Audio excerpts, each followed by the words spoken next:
the Ghana Meteorological Agency. Once we're done with that, we get into the issues. Johnny's Bites at 6:50. Good morning. Get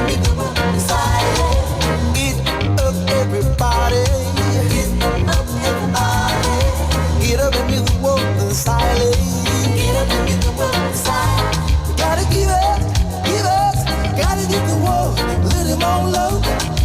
Get up, let's get the work, let him on low.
Ghana's oil flow hits 111.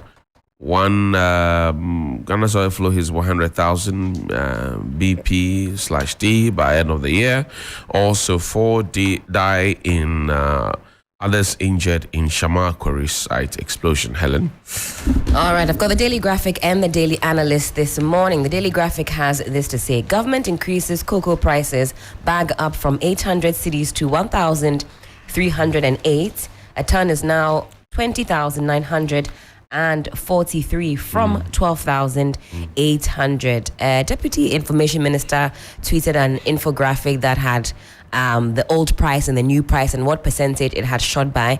And I was very impressed to see online economists come and change the numbers to reflect the current state of affairs. Actualities. We're talking about the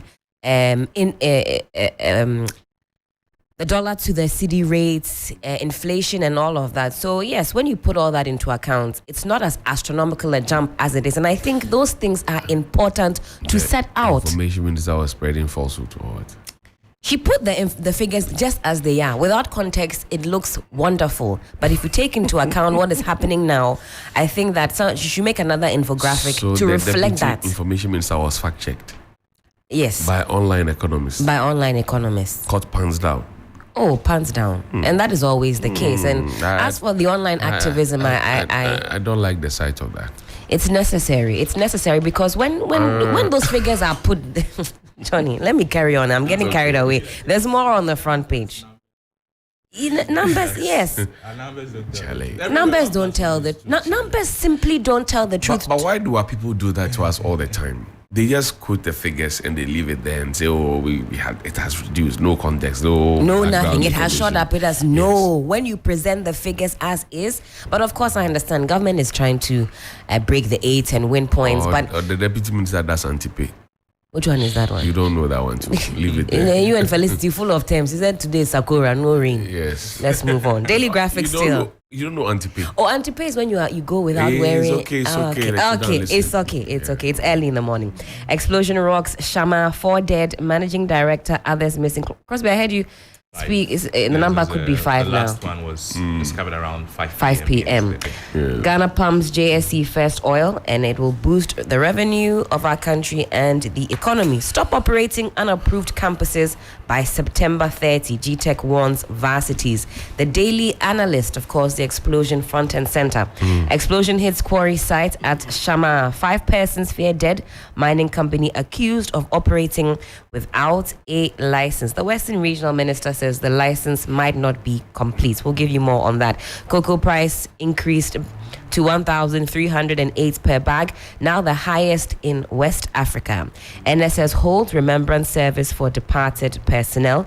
Akufo-Addo presents 5 boats to Navy, commissions oil spill vessel. GJA press Lord's NSS boss over a Greek policy, and that's what I've got here. Crosby. On the front page of the Business and Financial Times, on health, it says local vaccine production will spur importation and cushion the economy. Details is on page 2 of the paper. There's also GSE sees turnaround from worst to 3rd best in Africa. And BOG talks up importance of financial integration, page 2. There's also a new financing pact for climate vulnerable countries, a feature. Another feature too on the resurgence of military coups and democracy in West Africa. The finder says Akufo-Addo opens valve to double crude oil production to 100,000 barrels a day. Customs investigates 2 shipping lines. Agent for suspected falsified trade documents. Dr. Akoto calls for level playing field ahead of November 4. Bakusro. Cocoa price up by 63.5%. Highest in 50 years. And farmers welcome it with spontaneous jubilation.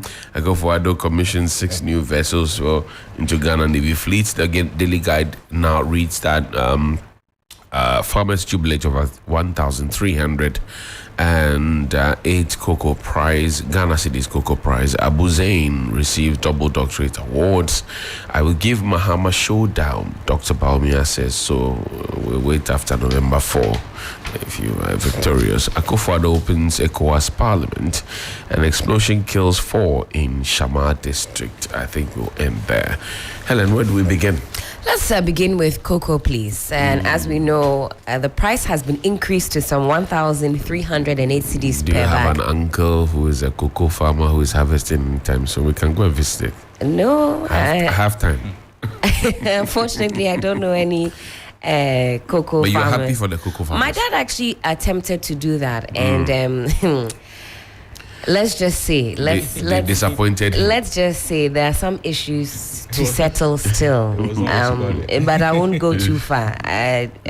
Attempt at your own peril. It's okay. The President of the Republic, Nana Addo Dankwa Akufo-Addo, on Saturday announced 1,308 cedis as the new producer price per bag of cocoa in an event in Tepa in the Ashanti region. Tepa. Thank Yeah. you. Tepa in the the Ashanti region, I beg your pardon. Speaking at the event, President Akufo-Addo stated that until recently, international prices of cocoa had remained very low and made worse by COVID-19, adding that in spite of this, Cocoa Board and government have been taking the very hard decision of increasing producer price of cocoa.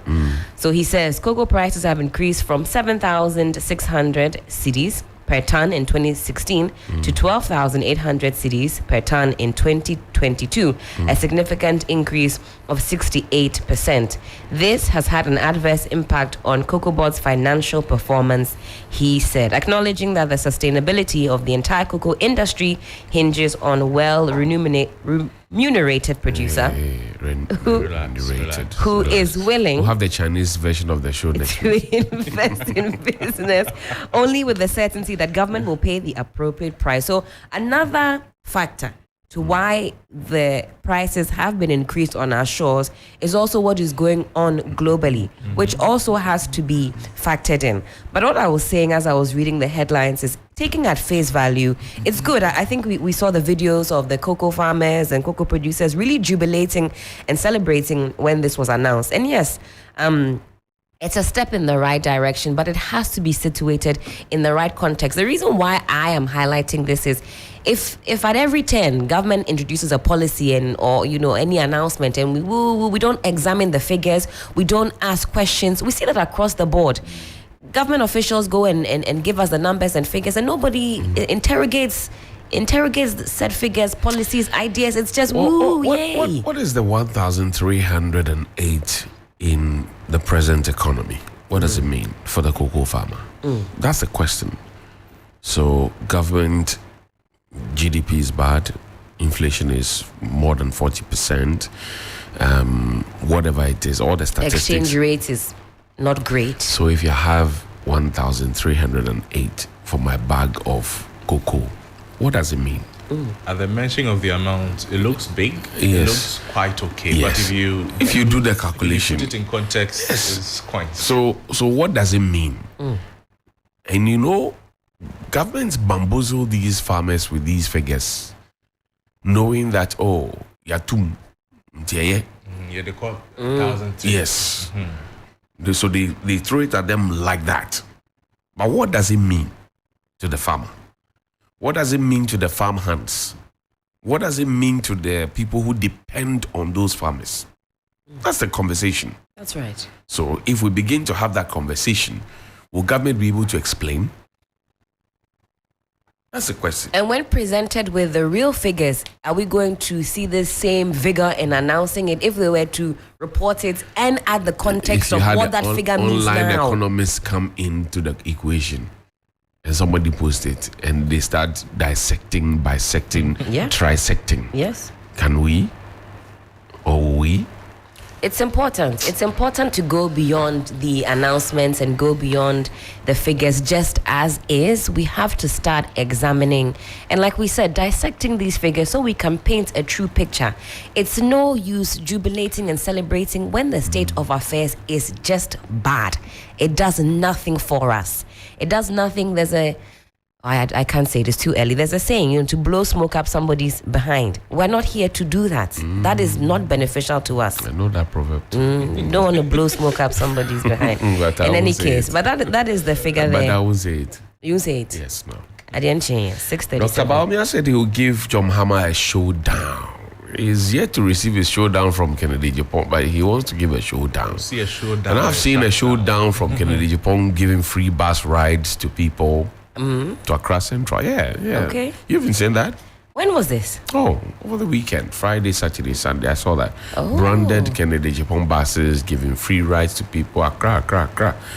Very nice ladies, yes. And, Maybe these are some of the tactics that people were looking to Alan Tremanting to also implement. They said he was too laid back. they won't give you that thanks. You know what I'm saying? He's too. They say he was too laid back. Look at what is going on. We're not talking about pure manicracy, but some creativity, some energy behind the campaign. Are you getting me? Your creativity. Creativity. Your creativity. Creativity. The creativity. Large. The creativity needs l'argent. L'argent n'est pas creativity. Can you just be doing creative things with us on an empty pocket? Alan, cash last cash. I mean, but gentlemen, is there basis for Alan, this? cash don't get cash. You think say be joke? Times are hard. Times are hard. 2007. Yeah, cash It has finished. finished. The cash has caught up with And cash. these days, the money over loyalty. In any case. Cash We'll don't get see cash. whether there'll be a showdown or a shutdown of one of them. But one is complaining already that there should be level playing field. Bakusro. Whatever you do, you cannot if you don't fear, you fear. But he said Vice President is giving showdown to former presidents. Yes, he has not finished the primaries. He's giving showdown because he knows that it's being cooked for him. Or And when he was saying it, the way he was laughing was so funny.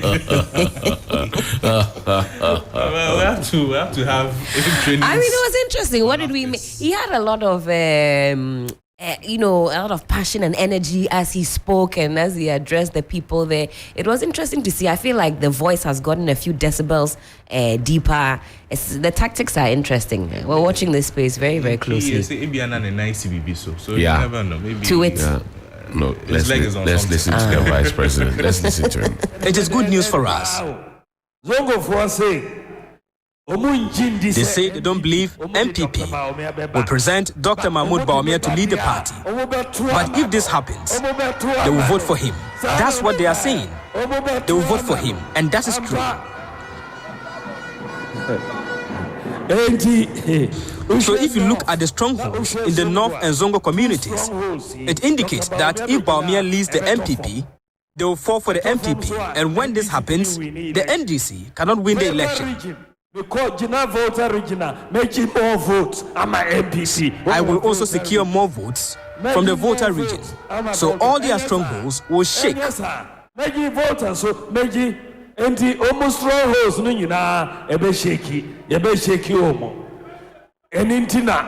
That is why they fear Dr. Baumia, because they all know that I will give them a showdown. Because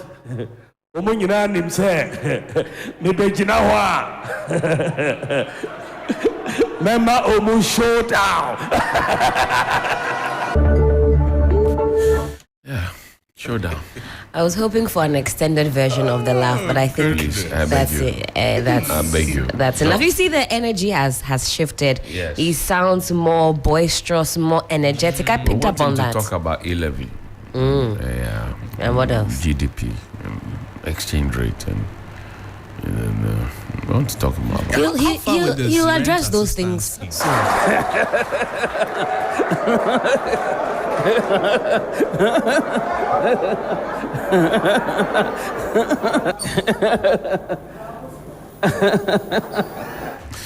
Are you okay now? Thank you. As I said, the issues you're asking him to speak on, he will address soon, because he'll have no choice but to address soon, because people will want to hear, well, okay, you've been giving us all the vim and energy. Now let's get down to the basics. You know, you were in charge of XYZ. What has been your track record? As Johnny would ask, what's your scorecard? You present your scorecard and then we analyze it, dissect it. As for the E-Levy economy question, he has to answer. Oh, he must answer. He will answer. Oh, he has to answer. I don't think there's a choice here. We like him. Yeah? We love his lectures. You should come and answer. Remember when he had a few questions for the then vice president, over 100 questions.